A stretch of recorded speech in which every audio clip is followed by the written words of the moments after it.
should think about that before accidents? Or how should they think about Yeah, that? I think, I mean, I know that, like in your case, you're very young, and so a lot of times we don't think about, oh yeah, I'm gonna need to like um, prepare an advanced directive, which is kind of like what will happen at the point where I'm not able to make those decisions on my own anymore. And then also plan somebody to be what's called a power of attorney. And these are the individuals, like you're explaining very well, that would be the ones who would make all those decisions for you in the event that something that like that would occur.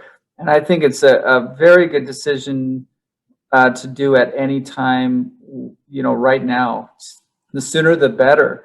And honestly, there have been lots of scenarios where in the emergency room we see individuals who their life is completely altered because of either an accident like you're explaining or just something that happened spontaneously, whether it be genetic or whatever that we just never saw before.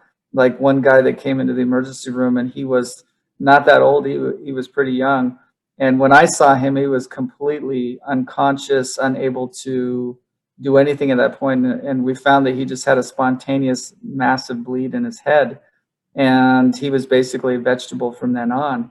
And so it's like, okay, well, at some point, you're going to need to pull the plug.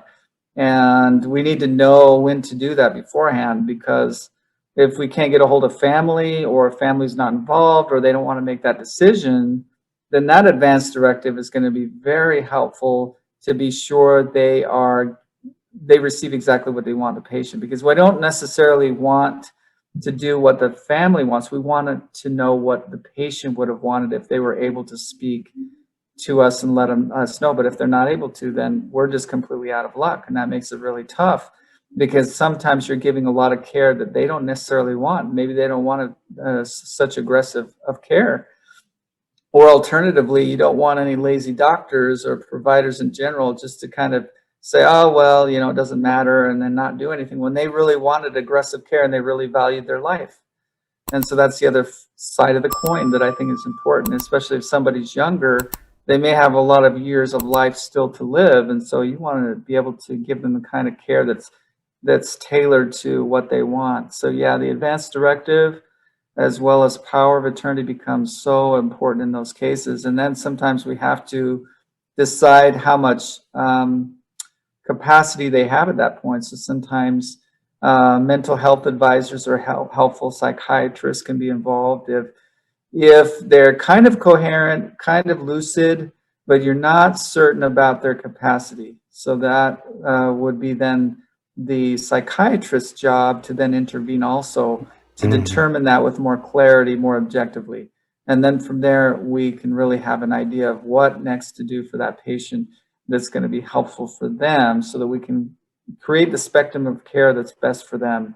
And again, I think with more and more individuals being so in tune with their own care, more people are opting to prepare these things and understand. And I think that's where the do not resuscitate, do not intubate comes into play also, where sometimes whether it be religious or whether it be whatever the case may be, some families will just want everything done for their family, even if there's just no possibility at all. And I've had many experiences with that, and I totally respect them. I am a religious person too, and so I will get at their level when it comes to that and talk to them and say, we also do believe that God should be in this conversation as well.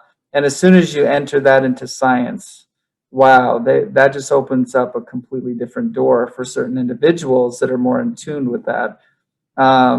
If religion is not the answer, then of course we need to be sincere with whatever our conversations that we have with them would be. But I just had so many experiences with that, where sometimes you can just build on relationships of trust with them.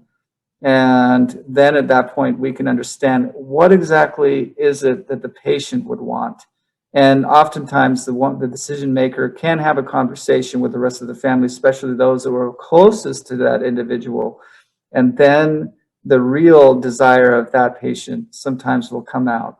And that is so helpful for us, because then we can, be able to give them exactly what it is that they would want. And I think overall we just feel much more accomplished and at peace with that, because then you can, with such a knowledge